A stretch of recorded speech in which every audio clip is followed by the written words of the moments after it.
ٹھنڈی رات بھی ہو، ٹھنڈی راتوں میں بھی ایک رات بڑی اچھی رات ہوتی ہے کہ بندہ اس کو انجوائے کرتا ہے. بندے کو اللہ تعالیٰ نے باڈی بصیرت دی ہے اور اس کے اندر بندے کے اندر بڑے ڈیٹیکٹر لگے ہوئے ہیں. مثلا سعودی عرب میں آج طاق رات ہے تو پاکستان میں وہ جفت رات ہے. تو جتنی عبادات انہوں نے جس اہتمام سے اس رات کرنی تھی، اب ساری طاق راتوں میں اسی اہتمام کے ساتھ لوگ عبادات کرتے رہیں. مہینہ آ گیا رمضان کا. بسم اللہ الرحمن الرحیم. السلام علیکم ورحمۃ اللہ وبرکاتہ. رسالہ ٹی وی کی رمضان خصوصی نشریات کے ساتھ میں ہوں جعفر طیار. پروگرام سیریز آپ ملاحظہ فرما رہے ہیں احکام و مسائل رمضان. رمضان کا دوسرا عشرہ اپنے اختتام کی طرف بڑھ رہا ہے اور تیسرے عشرے کی آمد ہے، جس میں خصوصی طور پہ لیلۃ القدر کی تلاش کی جاتی ہے اور لیلۃ القدر کا اس تیسرے عشرے کے ساتھ ایک خاص تعلق ہے. اسی لیے آج ہمارا پروگرام جو ہے وہ لیلۃ القدر کے حوالے سے ہے. لیلۃ القدر کیا ہے، اس کی فضیلت، اہمیت کیا ہے اور اسے قدر کیوں کہتے ہیں، اور بہت سارے ایسے سوالات جن کے جوابات جاننے کے لیے میری اور آپ کی رہنمائی فرما رہے ہیں فضیلت الشیخ جناب جاوید الحسن صدیقی حافظہ اللہ. سر، لیلۃ القدر کی بہت مشہور ہے، لوگ عموماً اس چیز کو جانتے ہیں، اس کے حوالے سے باقاعدہ قرآن کریم کی صورت بھی. لیکن اس کی اہمیت کیا ہے لیلۃ القدر کی، اور کس قدر یہ باعث اجر و ثواب یہ رات ہے اس کی؟ الحمدللہ رب العالمین والصلاة والسلام علی رسولہ الکریم. اما بعد، اعوذ باللہ من الشیطان الرجیم. بسم اللہ الرحمن الرحیم. اللہ تعالیٰ قرآن کریم میں ارشاد فرماتے ہیں: انا انزلناہ فی لیلۃ القدر وما ادراک ما لیلۃ القدر لیلۃ القدر خیر من الف شہر تنزل الملائکۃ والروح فیہا باذن ربہم من کل امر سلام ہی حتی مطلع الفجر. یہ مختصر سی صورت ہے جس کے اندر مکمل طور پہ لیلۃ القدر کے حوالے سے وہ ساری چیزیں بیان کر دی گئی ہیں. وہ ساری چیزیں اور فضیلتیں بیان کر دی گئی ہیں جی، جن کا تذکرہ کرنا ضروری ہے. دیکھیں، یہ رات قدر والی ہے اور اس میں عبادت جو کی جائے وہ بھی بڑی قدر والی ہے. اور اللہ کے رسول صلی اللہ علیہ وسلم اس لیے بہت زیادہ عبادات کا اس رات کو اہتمام کرتے تھے. ٹھیک ہے. جیسا کہ اللہ تعالیٰ فرماتے ہیں کہ اس میں کی جانے والی عبادات جو ہیں وہ خیر من الف شہر، 1000 مہینے کی عبادات سے بھی زیادہ افضل ہے، بہتر ہیں، افضل ہیں اللہ تعالیٰ کے ہاں اجر و ثواب کے اعتبار سے. مقبول عبادات. پھر اگر اس کا حساب لگایا جائے تو تقریباً یہ 84 سال اور 4-5 مہینے یہ مدت بنتی ہے. یہ اوسط عمر جو کسی بھی انسان کو ملتی ہے وہ 60 سے 70 تک ہوتی ہے. آج کل تو 60 سے بھی شاید ریشو نیچے ہے. یعنی پوری زندگی کوئی آدمی عبادات میں لگا رہے، جو کہ ناممکن ہے. بچپنا ہے، راتیں ہیں، سونا ہے، کھانا پینا اور بہت سارے کام. اس سے آپ اندازہ لگا لیں کہ ایک رات اگر کوئی پا لیتا ہے اور اس کے اندر وہ عبادات کر لیتا ہے اور اس کو اتنا زیادہ اجر و ثواب ملتا ہے کہ وہ 84 سال کی عبادت سے بھی مسلسل عبادت سے بھی، اس سے آپ اندازہ لگا سکتے ہیں. اور پھر لیلۃ القدر کے حوالے سے خاص طور پہ یہ جو اس کی اہمیت اور فضیلت ہے اس لیے ہے کہ اس رات اللہ تعالیٰ نے قرآن پاک کا نزول فرمایا. صحیح. قرآن پاک کے نزول کی وجہ سے اس رات کو لیلۃ القدر کہتے ہیں. جی جی. اور چونکہ اس میں ایک چیز جو ہے وہ قدر و منزلت والی ہے، بڑی قیمتی ہے. قرآن پاک ایک اللہ تعالیٰ کا کلام ہے اور بڑی عظمت والا ہے، اور اسی طرح اسی نسبت سے یہ رات جو ہے یہ عظمت والی ہے. اس میں کی جانے والی عبادات عظمت والی ہے. اسی سے لیلۃ القدر اسی وجہ سے کہتے ہیں اسے. اس کی وجہ تسمیہ اس پہ جو بیان کی جاتی ہے. ایک تسمیہ یہ ہے کہ اس میں لوگوں کی جو تقدر الاجال والارزاق فی السنہ، صحیح، ایک سال میں جو بندے کی ان لوگوں کی عمر ہے وہ لکھی جائیں گی، عمریں کتنی ہوں گی ان کی، اور پھر ان کے ارزاق جو ہیں، رزق جو ہے ان کو کتنا اللہ تعالیٰ دے گا، ان کی تجدید ہوتی ہے. اچھا، تجدید. کچھ تقدیر کے کچھ معاملات جو ہیں جو تبدیلی جس کے اندر کی جاتی ہے، ہر سال کی جاتی ہے جب اللہ تعالیٰ چاہتا ہے. تقدیر کے کچھ معاملات ایسے ہیں جو اللہ تعالیٰ نے لکھ دیے ہیں، اس کے اندر تبدیلی نہیں ہوتی. تو اللہ تعالیٰ قادر مطلق ہے، وہ تقدیر کا وہ حصہ جس کے اندر تبدیلی نہیں ہوتی وہ بھی اللہ کے علم میں ہے، جس کے اندر تبدیلی ہوتی ہے وہ بھی اللہ نے بیان کر دی ہے۔ اس لیے اس رات لوگوں کے رزق اور لوگوں کی عمریں جو ہیں ان کا وہ لکھی جاتی ہیں، کتنی کس کی عمر ہوگی، اور اس کے علاوہ پھر فرشتے جو ہیں وہ بھی لوگوں کی اقدار لکھتے ہیں۔ ٹھیک ہے۔ اس کے علاوہ پھر نزول قرآن جو ہے اس کی وجہ سے بھی اس کو لیلۃ القدر کہتے ہیں، چونکہ قرآن خود بہت عظیم الشان اور عظمت والی کتاب ہے، اسی نسبت سے یہ اس کی کلام الہی ہے، قدر و منزلت اس کی اللہ کے ہاں بھی قرآن کا مرتبہ اور مقام بہت اعلیٰ ہے۔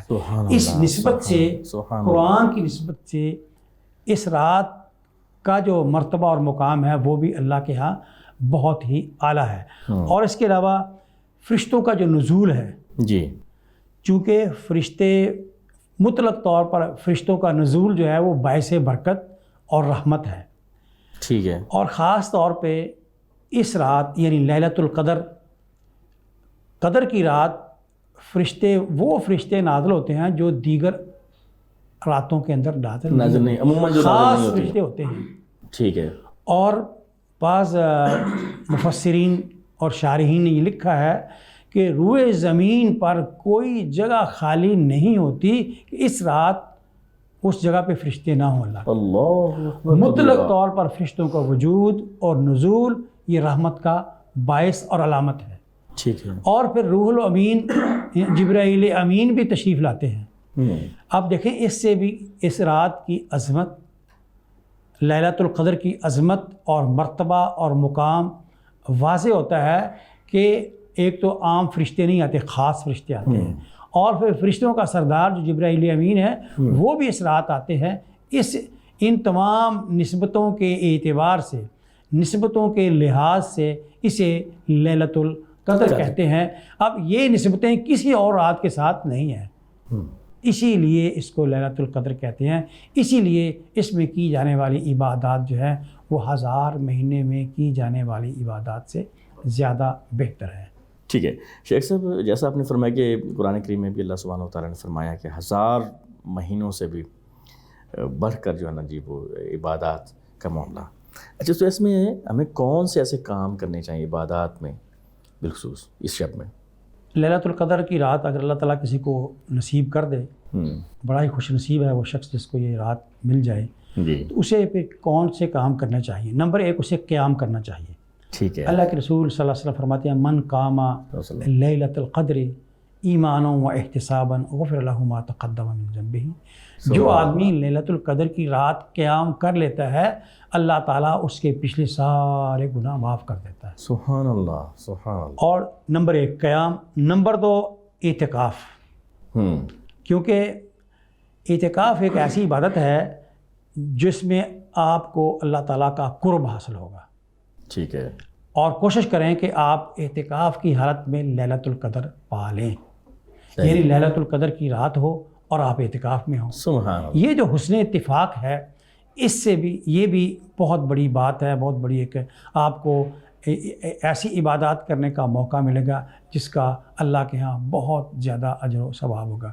تیسری چیز جو ہے دعا، کثرت کے ساتھ دعا کرنا، اور مطلق طور پر ساری دعائیں ہی کی جا سکتی ہیں، جو بھی آپ کے دل میں تمنا ہو، جو بھی آپ دعا کرنا چاہیں، ضروریات ہیں، ضروریات ہیں، جو بھی آپ کی نیک اور جائز ہیں، خواہشات ضروریات ہیں، وہ آپ اللہ سے مانگ سکتے ہیں۔ ٹھیک ہے، حضرت عائشہ صدیقہ رضی اللہ تعالیٰ عنہ کے دل میں بھی ایسا ہی خیال آیا، تو آپ نے دریافت کیا اللہ کے رسول صلی اللہ علیہ وسلم، یا رسول اللہ اگر میں لیلۃ القدر کو پا لیتی ہوں، مجھے یقین ہو جاتا ہے، میرا وجدان کہتا ہے، یہ کیفیت طاری ہوتی ہے میرے دل کے اوپر کہ یہ لیلۃ القدر کی رات ہے، یہ رات جو ہے یہ لیلۃ القدر ہے، تو میں کیا کروں گا، کون سی دعائیں اللہ کے سامنے پیش کروں یا اللہ سے مانگوں؟ اللہ کے رسول فرمانے لگے تو یہ دعا پڑھنا، اللہم انک عفو تحب العفو فاعف عنی، یا اللہ تو بہت زیادہ درگزر کرنے والا ہے۔ سبحان اللہ۔ اللہم انک عفو کے اندر مبالغے کا صیغہ ہے، عفو، ٹھیک، یعنی کمال درجے کا اللہ تعالیٰ کی ذات جو ہے بہت وہ زیادہ معاف کرنے بہت والا. زیادہ معاف کرنے والا. اور دوسری بات یہ ہے انکا تحب العفو، یا اللہ تو پسند معاف کرنے کو پسند بھی کرتا ہے، محبت کرتا ہے، تو معاف کرنے والا بھی ہے اور معاف کرنے کو پسند بھی کرتا ہے، معاف کرنے کی عمل کو پسند کرتا ہے. یا اللہ میں تیرے حضور دست بدعا ہوں، تو مجھے معاف کر دے. مجھے بھی تو یہ دعا سبحان اللہ کثرت سے کرنی چاہیے. اس دعا کے علاوہ دیگر دعائیں بھی کی جا سکتی ہیں. ٹھیک ہے. قیام، اس کے بعد یہ دعائیں ہیں، لیکن شیخ صاحب اور اعتکاف، ہاں اعتکاف کیا ہے، تلاوت کرنا بھی، ہاں تلاوت بھی کرتا ہے بالکل کثرت، ہاں بلکہ تلاوت بھی کرنی چاہیے بہت کثرت کے ساتھ. جب آپ قیام کریں میں قیام کے اندر تلاوت ہو، ٹھیک ہے. مطلق طور پر بغیر قیام کے بیٹھ کر بھی آپ تلاوت کر سکتے ہیں. لیکن شیخ صاحب آج کل تو ہم نے دیکھا ہے مساجد میں جو طاق راتیں ہوتی ہیں، پہلے تو آپ نے یہ بھی آپ نے فرمایا ہے بلکہ مشہور ہے کہ ان طاق راتوں میں ہی جو ہے نا جی وہ لیلۃ القدر کی رات ہوتی ہے. تو طاق راتوں میں مساجد میں واعظ و نصیحت کے لیے جو پروگرام رکھے جاتے ہیں، تقریریں ہوتی ہیں، بیانات ہوتے ہیں، اور آج کل تو اس قدر زیادہ وہ ٹرینڈ ہے کہ لمبے لمبے بیانات تو پوری رات ہی. تو کیا ایسے میں یہ اجتماعی عبادت کرنی چاہیے بندے کو یا انفرادی عبادت کرنی چاہیے؟ دیکھیں کچھ عبادات انفرادی بہتر ہوتی ہیں، کچھ عبادات اجتماعی طور پر زیادہ افضل ہوتی ہیں. جہاں تک قیام کا تعلق ہے، قیام بہتر ہے آپ اجتماعی طور پر کر لیں. تلاوت قرآن کا ہے وہ انفرادی طور پر کر لیں. ذکر اذکار ہے وہ بھی آپ انفرادی طور پر کر لیں. دعائیں کرنا ہے آپ نے وہ بھی انفرادی طور پر کر لیں. لیکن چونکہ موجودہ حالات میں آج کل ہماری لوگوں کی جو اکثریت ہے، چاہے وہ نمازی ہوں اور روزہ رکھنے والے ہوں، ان کا تعلق مسجد کے ساتھ بھی بڑا گہرا ہو، لیکن بالعموم لوگوں کی اکثریت جو ہے نا اسلامی تعلیمات سے بے بہرا ہے. ٹھیک ہے. تو اگر کسی مسجد کے اندر اعتکاف کے دوران تعلیم و تربیت کے لیے دروس القرآن اور حدیث کا اہتمام کیا جاتا ہے تو یہ بھی بہت ہی خوش آئند بات ہے. اس سے مقصد یہ ہو کہ لوگوں کی ہم نے تربیت کرنی ہے، ان کو اسلامی تعلیمات سے روشناس کرانا ہے. ٹھیک ہے. اور کوشش کی جائے کہ وہ مختصر ہوں، لمبا نہ ہو. یہ جو سلسلہ ہے دروس کا یا تقاریر کا، اس کو پوری رات لمبا نہ کیا جائے. اس سے زیادہ خطیب لوگوں بلائے ہوتے ہیں، اشتہار چھپوائے ہوتے ہیں، بہت پورا جیسے کانفرنس کی جاتی ہے. اشتہار بھی چھپوائے جا سکتے ہیں، باہر سے خطباء کو بھی دعوت دی جا سکتی ہے، لیکن کچھ آداب جو ہیں واعظ کے اور اعتکاف کے اور عبادات کے، ان کو بھی ملحوظ خاطر رکھنا ضروری ہے. اگر ہر کام جو ہے آپ اس کے پروٹوکول یا اس کے آداب کے مطابق کریں گے تو وہ فائدہ مند ہوگا. تو اگر آپ تعلیم و تربیت کا آپ کا دروس ہے، آپ اگر مختصر دورانیے کا ہے تو لوگوں کی تربیت بھی ہو جائے گی، لوگوں کے لیے ان کو تعلیم سے روشناس بھی آگاہی بھی ہو جائے گی جی، اور لوگ اپنی عبادات بھی کر لیں گے. آپ تھوڑا سا اس کو متوازن رکھیں. اگر اس کے اندر توازن ہوگا تو پھر یہ انفرادی عبادات بھی فائدہ مند ہیں اور اجتماعی عبادات جس میں دروس بھی شامل ہے، قیام بھی شامل ہے، وہ بھی فائدہ مند ہے. اور بعض لوگ شیخ صاحب رکھتے ہیں درمیان میں ٹائم کہ یہ وقت ہے آپ اس میں جو ہے نا جی قیام کر لیں، اپنا انفرادی عبادت کرنی ہے، کوئی نوافل پڑھنے ہیں، اپنے کوئی عادیہ اذکار کرنے ہیں تو آپ وہ کر لیں. بعض لوگ ایسا کرتے بھی ہیں، لیکن ایک سے زیادہ جو ہے نا جی وہ کئی دفعہ وہ خطیب بلائے ہوتے ہیں اور پوری رات قیام کیا جاتا ہے. تو یہ ساری چیزیں اچھا یہ چلیں ٹھیک ہے، آپ کی بات سے میں اتفاق کرتا ہوں. دیکھیں ضرورت ہے وقت ہی ہے. ایک بات ضروری ہے کہ جو انتظامیہ اعتکاف کروانے والی ہے جی، اس کا فرض ہے کہ لوگوں کو عبادت والا ماحول مہیا کریں. ٹھیک ہے، یہ ضروری ہے. لیکن ہمارے یہاں تو چونکہ اب وہ بڑی مساجد میں اعتکاف کا جب وہ کرتے ہیں اور پروگرام کا جب وہ اہتمام ایسا کرتے ہیں، بیانات ہو رہے ہیں، ایک سے زیادہ ہو رہے ہیں، اور ایک بندہ ہے جب وہ کہتے ہیں یار میں انفرادی عبادت کرنا چاہتا ہوں، ہیوی متکف ہے اپنے خیمے بھی حتیٰ کہ اٹھا دیے جاتے ہیں کہ زیادہ سے زیادہ لوگ جو ہے نا وہ بس وسعت کے ساتھ بیٹھ سکیں. تو انفرادی عبادت پھر وہ ساؤنڈز ہوتے ہیں جیسے وہ انسان نہیں کر پاتا ایسے میں، اسے کیا کرنا چاہیے؟ دیکھیں اس سے انفرادی عبادت کا موقع دینا چاہیے. ٹھیک ہے. ہاں، اس لیے ایسے مواقع جو ہیں وہ ان کا حق ہے اعتکاف کرنے والوں کا. کوئی ذاتی طور پہ انفرادی طور پہ عبادت کرنا چاہتا ہے تو اس کو یہ موقع دینا چاہیے. تو ایسا ماحول ہو کہ اس میں وہ انفرادی عبادت کر سکے. یہ تو ہو گئی ضرورت وقتی کہ ہم لوگوں کو جو ہے نا جی ان کی تعلیم و تربیت کے لیے واعظ و نصیحت کے پروگرام کر لیتے ہیں. اس میں پیارے رسول صلی اللہ علیہ وسلم کا جو ہے نا جی وہ معمول کیا تھا شب قدر؟ اللہ کے رسول صلی اللہ علیہ وسلم پورا رمضانی عبادات کا بہت زیادہ اہتمام کرتے تھے، جس میں خاص طور پہ قیام اللیل ہوتا تھا. تو جب آخری عشرہ آتا تھا تو اس کے بارے میں اللہ کے رسول صلی اللہ علیہ وسلم کی جو معمولات ہیں حضرت عائشہ صدیقہ رضی اللہ تعالی عنہا بیان کرتی ہیں، اذا دخل عشر الاواخر، جب آخری عشرہ شروع ہو جاتا، داخل ہو جاتا، اللہ کے رسول صلی اللہ علیہ وسلم فرمایا کرتے تھے، اپنے گھر والوں کو جگایا کرتے تھے، احیا لیلہ ایقظ و ایقظ اہلہ وشد میزرہ، یہ خاص طور پہ اپنے گھر والوں کو جگایا کرتے تھے اور پوری رات کو بیدار رہتے تھے، ٹھیک ہے، اور بیدار رہنے کی تلقین کرتے تھے۔ احیا لیلہ کا مطلب یہ ہے کہ ساری رات آپ نے جاگنا ہے، بیدار رہ کر عبادات کرنی ہے، ٹھیک ہے، اور ایقظ اہلہ، اور گھر کے تمام افراد کو جگاتے تھے، اور پورا شدہ میں ذرا کمر بستہ ہو جاتے تھے، جیسے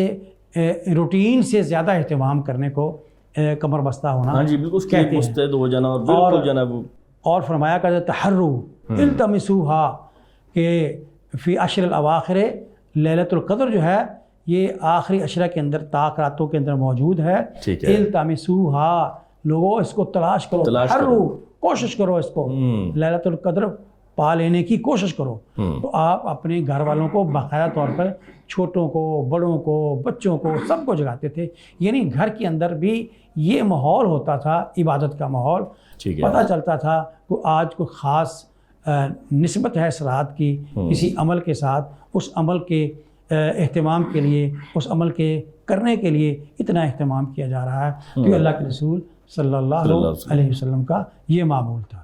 ٹھیک ہے، بعض لوگ 27ویں کی رات، ویسے تو طاق راتوں میں جو ہے نا جی اس کو تلاش کیا جاتا ہے، 27ویں کی رات کو بعض لوگوں نے مخصوص کر رکھا ہوتا ہے کہ یہی، یا زیادہ گمان یہ ہوتا ہے کہ یہ 27ویں ہی کی رات جو ہے نا وہ یہ لیلۃ القدر ہے۔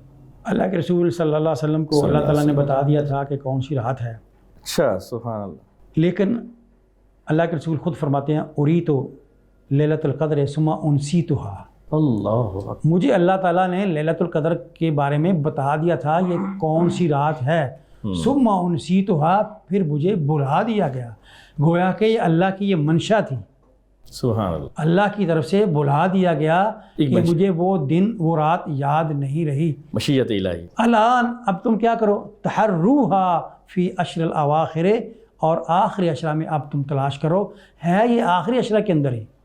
اور پھر آپ نے فرمایا کہ یہ جو طاق راتیں ہیں آخری عشرہ کے اندر، خاص طور پر ان کے اندر جو ہے وہ لیلۃ القدر کو تلاش کرو، مجھے اللہ نے بتایا، بعد میں بلا دیا، حکمت کیا تھی اللہ بہتر جانتا ہے، لیکن جو نظر آتی ہے وہ یہ تھی کہ تاکہ لوگ ایک رات کی عبادت کی بجائے جتنی بھی طاق راتیں ہیں، ہر طاق رات کے اندر اسی اہتمام، اسی آن اور شان، ذوق و شوق کے ساتھ ہو، پوری محنت کے ساتھ، مشقت کے ساتھ وہ عبادت کا اہتمام کریں، جو انہوں نے جو ایک لیلۃ القدر کی رات تھی، وہ جو اللہ تعالیٰ نے اللہ کے رسول کو بتائی تھی، بعد میں بھلا دیا گیا، تو جتنی عبادات انہوں نے جس اہتمام سے اس رات کرنی تھی، اب ساری طاق راتوں میں اسی اہتمام کے ساتھ لوگ عبادات کرتے رہیں، ایک لحاظ سے عبادت کرنے والے کا زیادہ فائدہ ہو گیا، اللہ کا قرب زیادہ اس کو نصیب ہو گیا،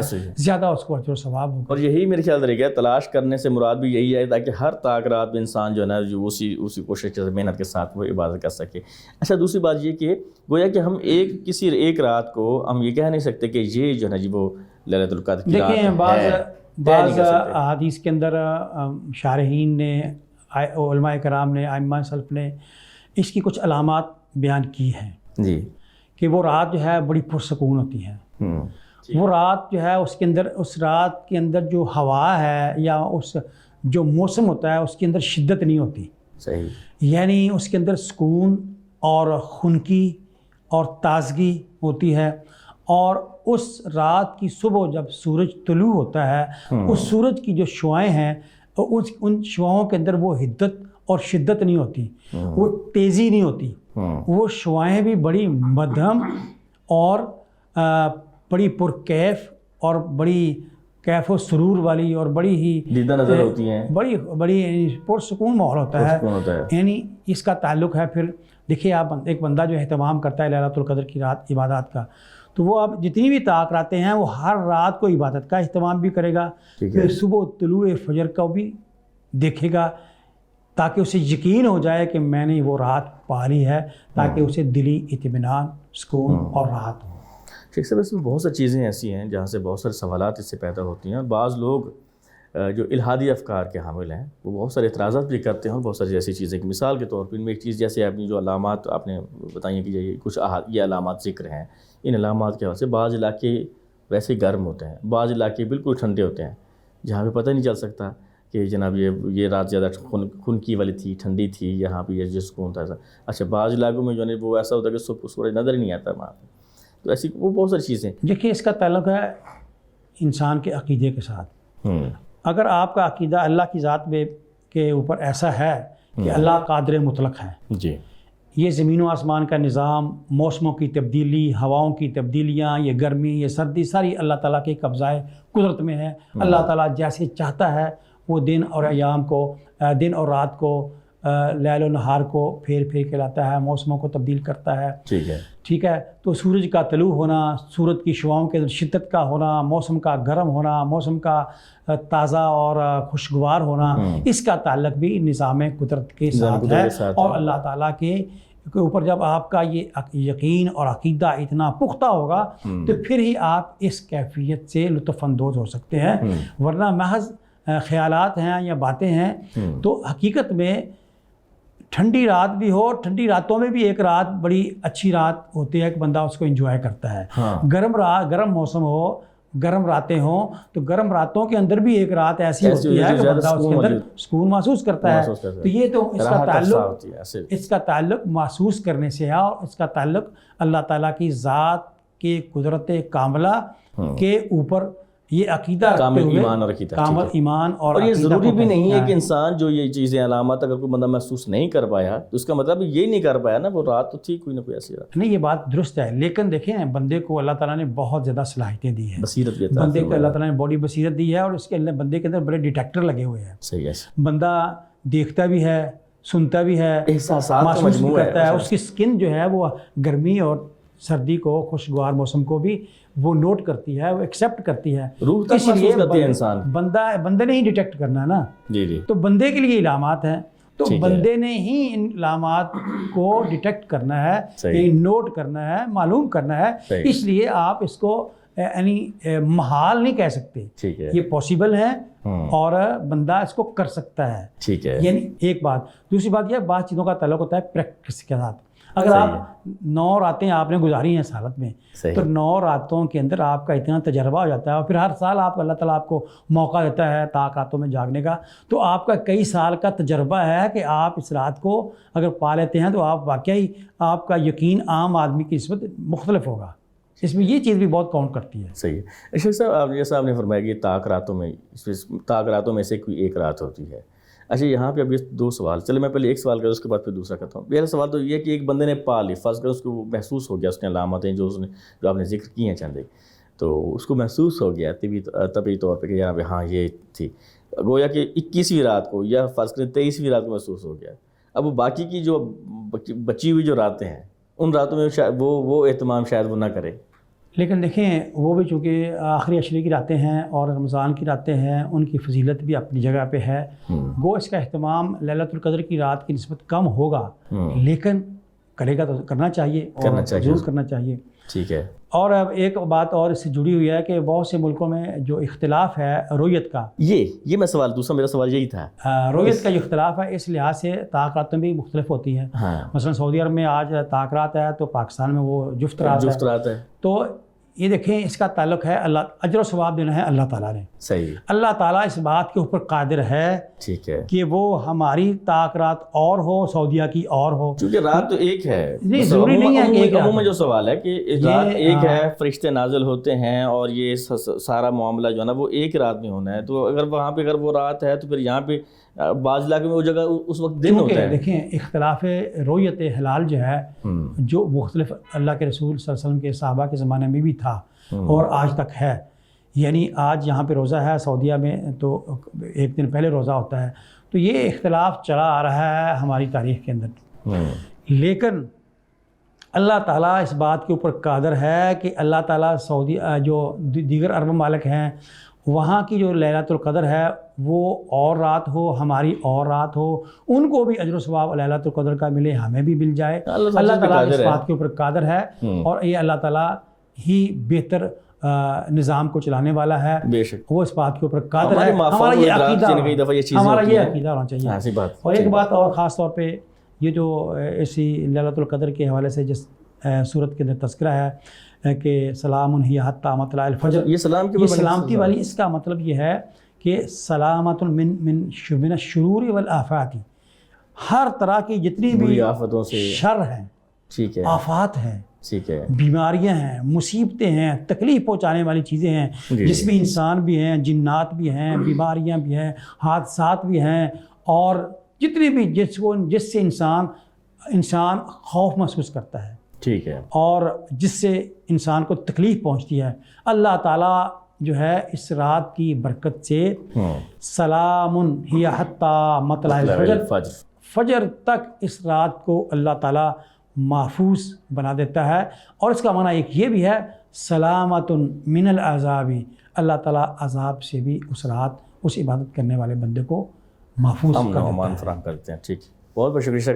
جی تو ناظرین، تھا ہمارا آج کا پروگرام۔ آپ نے ملاحظہ فرمایا لیلۃ القدر کے حوالے سے بہت سارے سوالات کرنے والے، کچھ الہادی افکار کے لوگ کچھ ایسے بہت سارے سوالات کرتے ہیں جو اپنی عقل کے پیمانے پہ بہت ساری چیزوں کو جو ہے نا وہ تولتے ہیں۔ جیسا کہ شیخ صاحب سے بات ہماری چل رہی تھی کہ بعض لوگ کہتے ہیں جی یہ رویت کا جو مسئلہ ہے کہ وہاں پہ سعودیہ میں یا بعض ایسے ممالک میں طاق رہتا ہے، پاکستان اور مشرقی ہمارے ان علاقوں میں کئی دفعہ وہ جفت رات ہوتی ہے، بلکہ بعض ایسے بھی ہے کہ کئی جگہوں پہ جب وہ رات ہوتی ہے تو دوسرے کئی ایسے علاقوں میں اس وقت جو ہے نا وہ دن ہوتا ہے، تو پھر وہ مطلع فجر اور بہت ساری چیزیں، تو اس طرح کے جو ہے نا جی وہ مبہم اور اس طرح کی چیزیں جو ہے نا جو الہادی افکار کے لوگ وہ شکوک اور ایسی چیزیں، تو ایسے میں شیخ صاحب نے جیسا فرمایا اور ہونا بھی یہی چاہیے کہ ہمیں اللہ سبحانہ و تعالیٰ کی ذات پہ جو ہے نا جی وہ ہمارا عقیدہ اور ایمان ایسا ہے کہ وہ قادر مطلق ہے، وہ جو چاہے جب چاہے جیسا چاہے کر سکتا ہے۔ بعض چیزیں ہمارے اپنے سمجھ سے بالا تر ہوتی ہیں، ہمارے اس خانہ لاشعور میں سما نہیں سکتی ہیں کہ قدرت بہت وسیع ہے۔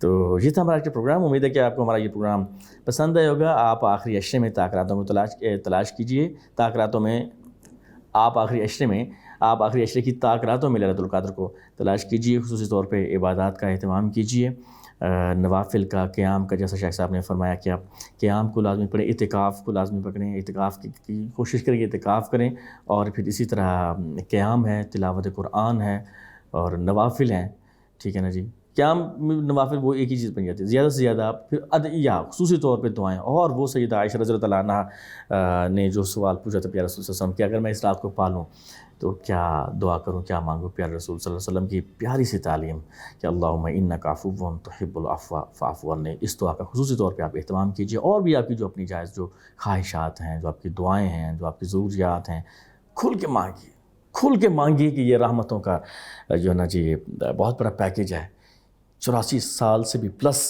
جو ہے نا جی وہ اس کی عبادت اور مقبول عبادات۔ سبحان اللہ۔ دیکھتے رہیے رسالت ٹی وی۔ السلام علیکم ورحمۃ اللہ وبرکاتہ۔